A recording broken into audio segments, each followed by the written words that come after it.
देश की प्रथम महिला को राष्ट्र ने दी भावभीनी श्रद्धांजलि। राष्ट्रपति की पत्नी शुभ्रा मुखर्जी को लोधी रोड के शवदाह में किया गया अंतिम संस्कार। प्रधानमंत्री नरेंद्र मोदी और बांग्लादेश की प्रधानमंत्री शेख हसीना अंतिम संस्कार के दौरान रहे मौजूद। पाकिस्तान की ओर से लगातार संघर्ष विराम का उल्लंघन जारी है। जम्मू कश्मीर के पुंछ और राजौरी सेक्टर में पाकिस्तान की ओर से भारी गोलीबारी। शाहपुर सेक्टर में रात भर दोनों तरफ से गोलीबारी हुई। इससे पहले बारामूला जिले के सोपोर में पुलिस चौकी पर आतंकवादी हमले में एक पुलिसकर्मी सहित 2 लोगों की मौत हो गई। प्रशासन ने लोगों को अपनी आवाजाही सुरक्षित स्थानों तक ही सीमित रखने की सलाह दी है। लुइस बर्जर रिश्वत मामले में गोवा के पूर्व मुख्यमंत्री दिगंबर कामत को स्थानीय अदालत ने अग्रिम जमानत दी। गौरतलब है कि कामत को 27 जुलाई को गिरफ्तार कर पुलिस हिरासत में भेजा गया था।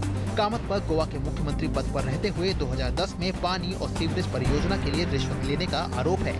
अपराध शाखा के अधिकारियों ने कामत से इस मामले में पूछताछ भी की है। उत्तर प्रदेश के सरकारी स्कूलों में शिक्षा की बेहद खराब हालत को लेकर एक याचिका पर सुनवाई करते हुए इलाहाबाद हाई कोर्ट ने राज्य सरकार को निर्देश दिया है कि सभी नौकरशाहों और सरकारी कर्मचारियों के लिए उनके बच्चों को सरकारी प्राथमिक विद्यालय में पढ़वाना अनिवार्य किया जाए। कोर्ट का मानना है कि ऐसा करने से ही सरकारी प्राइमरी स्कूलों की हालत में सुधार आएगा। अदालत ने कहा कि ऐसा न करने वालों के खिलाफ दंडात्मक कार्रवाई भी। ओडिशा विधानसभा का मानसून अधिवेशन आज से शुरू हो गया। सत्र शुरू होते ही सबसे पहले पूर्व राष्ट्रपति एपीजे अब्दुल कलाम एवं पूर्व मुख्यमंत्री जेपी पटनायक को श्रद्धांजलि दी गई। 29 अगस्त तक चलने वाले इस सत्र में सरकार द्वारा 9 बिल पारित किए जाने की संभावना है। प्याज की बढ़ती खुदरा कीमत से चिंतित केंद्र सरकार ने टन प्याज का आयात करने को कहा है। सरकार ने साथ ही नेफेड को अपनी निविदा निरस्त करने का भी निर्देश दिया। सरकार ने ये कदम ऐसे समय में उठाया है जबकि राष्ट्रीय राजधानी में प्याज की खुदरा कीमत 80 रुपए प्रति किलो हो गई है। असम में 5 जिलों के करीब 69,000 लोग बाढ़ की चपेट में हैं। राज्य आपदा प्रबंधन प्राधिकरण ने कल शाम 11 जिलों में बाढ़ की चेतावनी जारी की। कामरूप, धेमाजी, नलबाड़ी, बागईगांव, चिरांग, बक्सा, लखीमपुर, जोरहाट, शोणितपुर और बारपेटा जिलों के विभिन्न इलाकों में अगले 24 से 48 घंटों में बाढ़ की चेतावनी जारी की गई है। राज्य में करीब 4,000 हेक्टेयर क्षेत्र में फसल को नुकसान हुआ है। नासिक में चल रहे कुंभ मेले में 3 अखाड़ों के ध्वजारोहण समारोह में भाजपा अध्यक्ष अमित शाह और महाराष्ट्र के मुख्यमंत्री देवेंद्र फडणवीस शामिल हुए। ध्वजारोहण समारोह में साधु संतों के साथ साथ भक्तों की काफी भीड़ भी शामिल हुई। श्रीलंका में गठबंधन सरकार के नए प्रधानमंत्री के रूप में रानिल विक्रमसिंघे शपथ लेंगे। उनकी पार्टी यूनाइटेड नेशनल पार्टी सामान्य बहुमत के करीब है। देश के पूर्व राष्ट्रपति महिंदा राजपक्षे ने मंगलवार को संसदीय चुनाव के अंतिम नतीजों की घोषणा से पहले ही अपनी हार स्वीकार कर ली। राजपक्षे ने कहा कि उनकी party United People's Freedom Alliance United National Party से कड़े मुकाबले में हार गई है।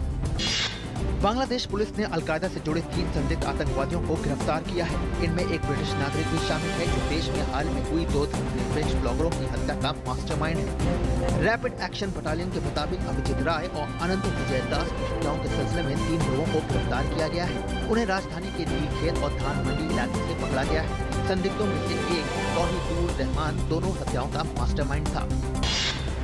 थाईलैंड के सेंट्रल बैंकॉक में सोमवार शाम हुए ब्लास्ट के मामले में संदिग्ध हमलावर का सीसीटीवी फुटेज सामने आया है। उसमें संदिग्ध पीली टी शर्ट पहने नजर आ रहा है। वो धमाके से पहले अपने साथ लाए एक बैग को बेंच पर रखकर आराम से निकलता हुआ दिखाई दे रहा है।